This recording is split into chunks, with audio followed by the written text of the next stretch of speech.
Welcome to today's deep dive.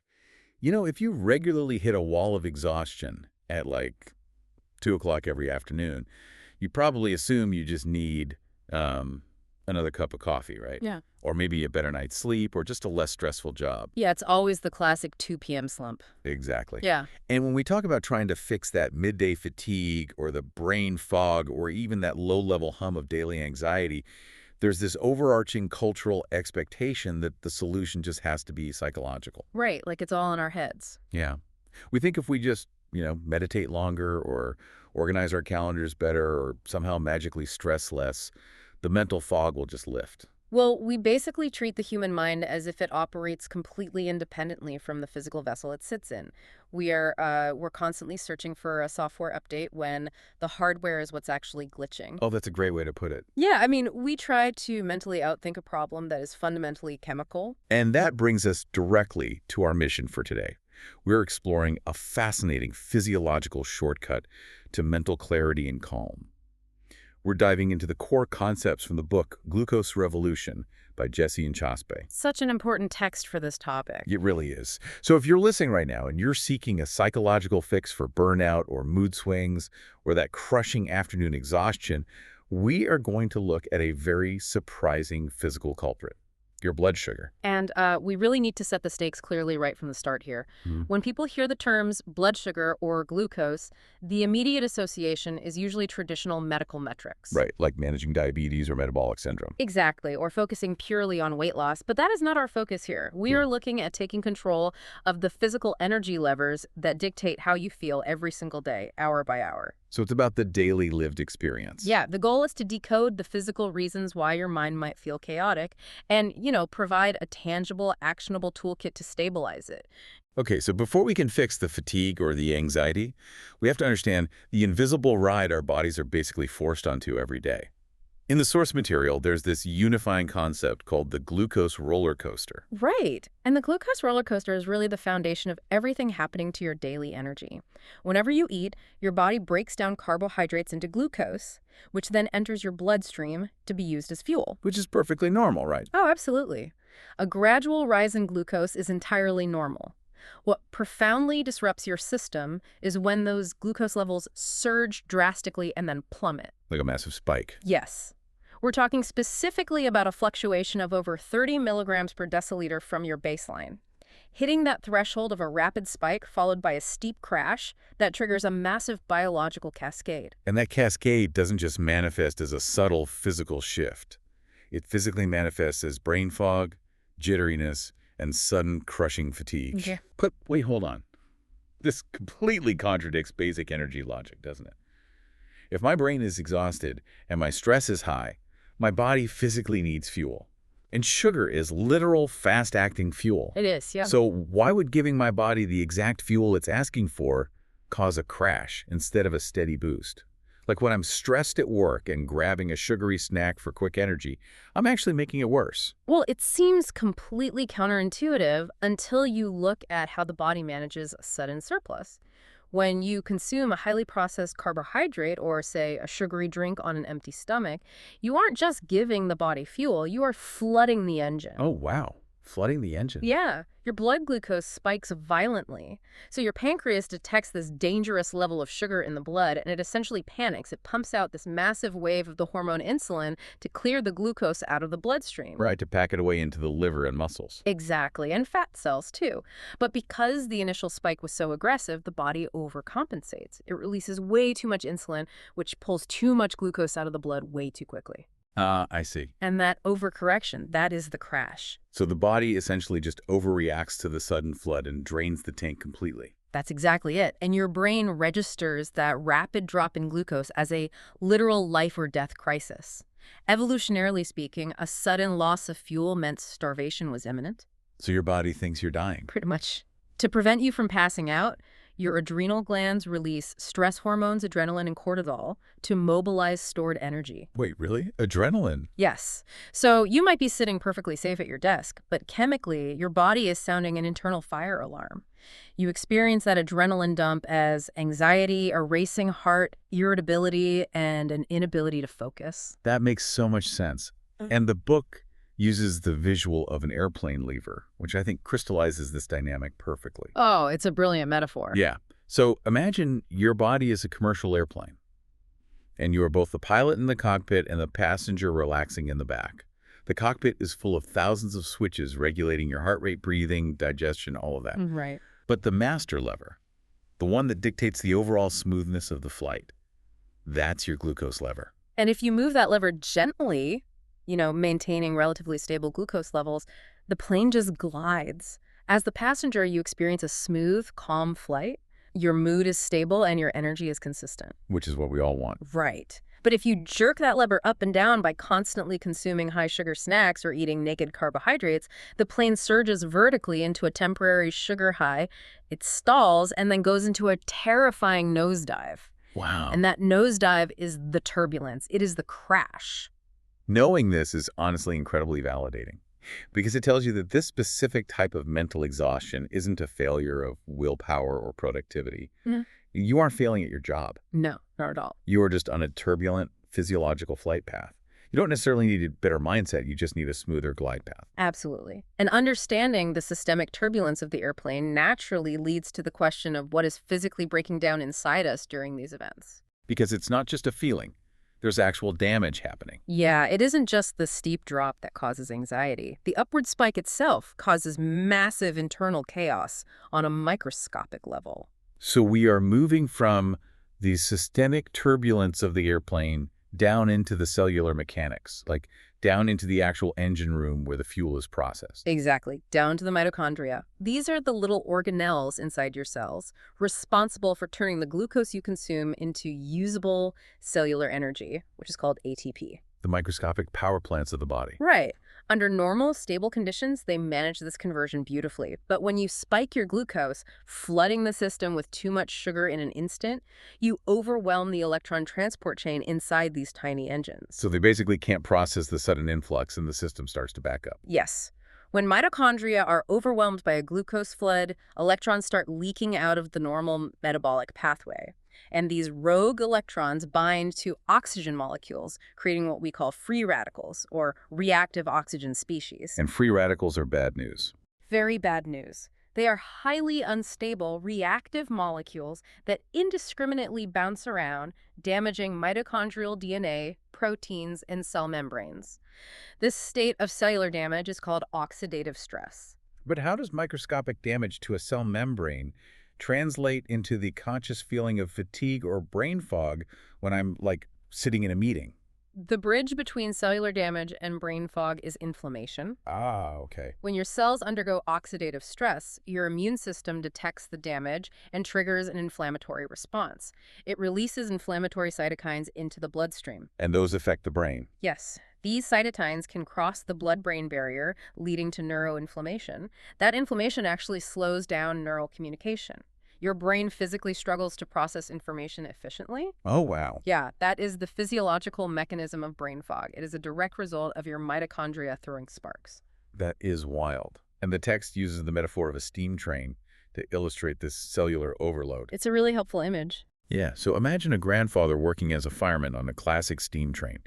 His sole job is to shovel coal, which represents glucose, into the furnace to keep the train moving. If the coal arrives down the chute at a steady, manageable pace, he shovels rhythmically, the furnace hums, and the train moves efficiently. But suddenly, the delivery system malfunctions. The coal starts pouring down the chute in massive, unrelenting piles. The grandfather shovels frantically, but the coal stacks up to the ceiling. The furnace chokes on the excess fuel. He just can't keep up. Exactly. Eventually, in total exhaustion, the grandfather throws down his shovel and quits. Your mitochondria are that grandfather. Flooding them with a massive glucose spike forces them to shut down to protect themselves. That's why I said. That internal cellular resignation is the profound, heavy physical exhaustion you feel after a heavy, carb-loaded meal. Think about your own typical Tuesday morning at work. It is exactly like workplace burnout. Yeah. It's the difference between receiving a steady stream of 10 emails throughout the morning, where you can reply to each one thoughtfully and maintain your workflow, versus opening your laptop to 5,000 urgent, all-caps messages arriving in a single second. Your brain just shuts down. It completely shuts down. The biological burnout mimics the psychological burnout. No wonder our internal grandfather quits. The cellular stress mirrors the psychological stress perfectly, resulting in a complete halt in energy production, which, of course, forces us to look at how we prevent the coal from flooding the chute in the first place. Right. And the immediate assumption here is deprivation. If our cells absolutely cannot handle the flood, does this mean we just have to stop eating carbs entirely? That's what most people think. Like, do we have to ban pasta, bread, and fruit and just live on water and kale just to save our internal shoveler? Because honestly, a life of strict culinary deprivation sounds just as miserable as the brain fog. Well, the good news is the science reveals that you do not have to ban your favorite foods. You don't need to change what you are eating nearly as much as you need to change how you deliver it. Oh, that's a relief. Right. We can protect the mitochondria simply by altering the delivery system. And this bridges directly into the first major behavioral solution. It revolves around the strategy of eating order. And the clinical data on eating order is just staggering. Research using continuous glucose monitors shows that you can consume the exact same meal-like, the same caloric content, the same macronutrients, but simply by changing the sequence in which you eat the components of that meal, you can reduce your subsequent glucose spike by up to 73%. Wait, really? A 73% reduction just by rearranging the order of operations on your plate? Just by changing the order. That's incredible. So what is the optimal sequence? The scientifically optimal sequence is this. Consume your fiber first, meaning your vegetables. Second, consume your proteins and fats. And finally, consume your starches and sugars last. Okay, so fiber, then protein and fat, then starches and sugar. Then- We need to look at the actual physiological mechanism, making that sequence so protective. Why does eating broccoli before a bowl of pasta change the biological impact of the pasta? It all comes down to the physical environment of your digestive tract. Yeah. To understand this, visualize your stomach as a wash basin or a sink, with your small intestine acting as the pipe sitting directly below it. Okay, sink and pipe. Got it. Whatever goes into the wash basin flows down into the pipe, where enzymes break it down and it gets absorbed into your bloodstream. If you eat carbohydrates first, like a pile of white rice or a pastry, you are pouring pure, easily digestible sugar into an empty wash basin. So it just rushes right through. Exactly. It passes straight through the stomach, hits the small intestine, breaks down instantly, and floods your blood. The coal chute dumping instantly on the poor grandfather. Yes. But if you consume your fiber first, you literally change the architecture of your digestion. Soluble fiber is not broken down and absorbed for energy. Right, it just passes through. Well, as it passes through your stomach and into your small intestine, it absorbs water and expands, creating a thick, viscous gel. This gel coats the inner walls of your upper intestine. It creates a physical protective mesh. Oh, wow. It is akin to placing a sticky, fibrous net over the drain in the wash basin. So you build the net with the vegetables. Oh. Then when you eat your protein and fats, they sit on top of that net, further slowing down the digestive process. You've got it. By the time you eat your starches or your sugars at the very end of the meal, they don't hit an empty, highly absorbent pipe. Right. The sugars and starches get caught in the protective mesh. The viscous gel literally acts as a physical barrier, slowing down the action of alpha amylase, which is the enzyme that breaks down starch into glucose. So it's like a traffic jam for the sugar. Exactly. It dramatically delays gastric emptying.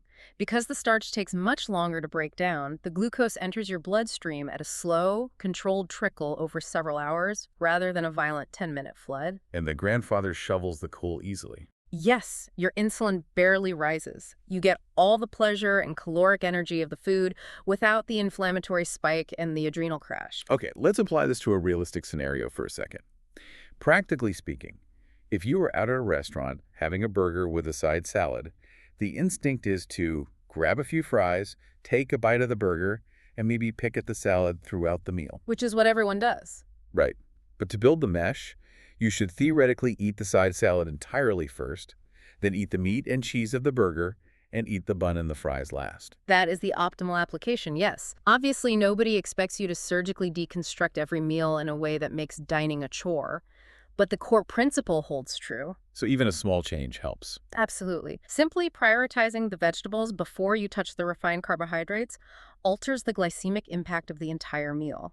Even eating a handful of almonds or a small side of roasted broccoli before a heavy pasta dish builds the mesh. You know, there is a profound psychological benefit here that goes far beyond the biochemistry. When you are caught in a cycle of fatigue and brain fog, your mind feels chaotic and out of control. Mm, By simply bringing a deliberate order to the sequence of your plate, you are bringing sequence, predictability, and order back to your anxious mind. I love that. A daily active agency in a schedule that might otherwise feel entirely uncontrollable. You are taking an active, stabilizing role in your own physiology, but, life isn't a controlled laboratory environment. We aren't perfect. No, definitely not. You are going to go to a birthday party and eat a slice of cake on an empty stomach. You're going to eat a sandwich on the run where you can't realistically separate the bread from the meat. Right, life happens. And if the protective mesh isn't there, or if it fails, the glucose is going to hit the bloodstream rapidly. So if the floodgates open, how do we clear the glucose out of the bloodstream before it overwhelms the mitochondria and causes oxidative stress? We've covered how to consume food, but we need to cover how to process the excess immediately after consumption. This relies on the muscle sponge strategy, which focuses on the 70 minutes immediately following a meal. Okay, why that specific 70-minute window? Why is that so critical? Well, when glucose enters your bloodstream after a meal, it typically reaches its peak concentration within that 70-minute time frame. If you remain sedentary after eating, like sitting on the couch or going straight back to your desk, that glucose circulates freely. Which means the pancreas has to do all the work. Exactly. Your pancreas is forced to pump out high levels of insulin to manually pack the glucose into your liver and fat cells, which initiates the roller coaster. However, your muscular system possesses a unique metabolic bypass. So the muscles act like dry sponges waiting to absorb the excess water. That's a perfect way to put it. Under resting conditions, your muscles require insulin to open their cellular doors and let glucose inside. But when a muscle contracts, it requires immediate ATP. Immediate energy. Right. Muscular contraction activates an entirely different biological pathway, specifically the AMPK pathway.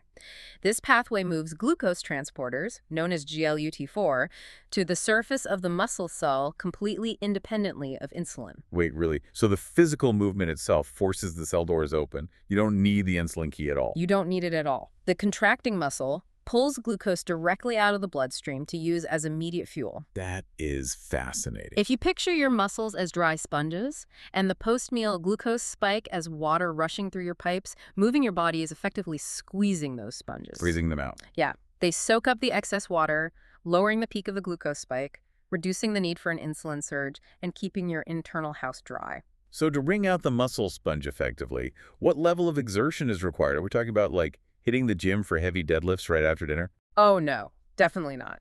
Intense exercise right after eating is actually counterproductive. It forces the body to divert blood flow away from your digestive system and toward your extremities, which can cause cramping and indigestion. Nobody wants that. No. No. The requirement is just gentle, low-intensity movement for 10 to 20 minutes, a brisk walk around the neighborhood, doing the dishes and cleaning the kitchen. This is incredibly accessible, especially if you're strapped for time during a busy workday. Squeezing those internal sponges doesn't require a gym membership. Not at all. You could literally just be doing a set of calf raises while you're standing at your desk waiting for a virtual meeting to start, or taking the stairs instead of the elevator after lunch, or doing 10 bodyweight squats in the break room. Exactly. Any sustained muscular contraction activates the GLUT4 transporters. Every step you take, every calf raise pulls excess glucose out of circulation. By lowering the peak of the spike, you inherently soften the subsequent crash. It basically acts as an ultimate safety net for your afternoon energy levels. Well, as we pull these threads together, the journey we've taken paints a very clear picture of how we can reclaim our daily focus. It really does. We started by recognizing that our mysterious brain fog and midday anxiety isn't always a psychological failing. We're often just passengers on a chaotic glucose roller coaster, triggering adrenal panic every time we reach for a naked carbohydrate to fix our fatigue. And we examined the microscopic cost of that turbulence. We saw how flooding our cellular engines, the mitochondria, causes them to leak free radicals, creating the oxidative stress and neuroinflammation that physically manifests as exhaustion. But then we established a tangible toolkit to intervene. We learned how to save our steam-trained firemen by building a protective mesh in our digestive tract. The eating order. Yes, prioritizing our eating order: fiber first, then protein and fat, then starches and sugars last. We use viscous gel to slow the glucose flood to a steady, manageable stream. And we learn that when the glucose does enter the system, we can utilize the 70-minute post-meal window. By engaging in 10 to 20 minutes of gentle movement, we activate our muscle sponges to soak up the excess glucose, bypass the insulin response, and prevent the crash. So for anyone listening who has felt constantly at the mercy of their own wildly fluctuating energy, you now have a physical toolkit to help silence the mental noise and friction of your day. You don't have to just sit at your desk and endure the 2 p.m. crash. Because knowledge is most valuable when it is understood and applied. These are biological levers you can pull at your very next meal. You are simply learning to speak the chemical language your body is already using. I really want to leave you with a profound thought from Jessie Inchauspé's text. She writes, "Nothing is more important than health. Being unable to go to school, having no work, or having no money.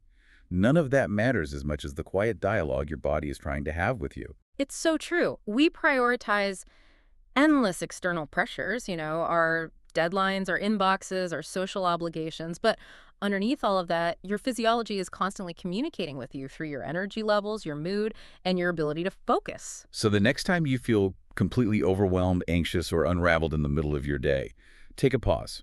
Step back from the mental spiral and ask yourself, is this just my mind spinning out of control? Or is it my body's glucose labor trying to have a quiet dialogue with me?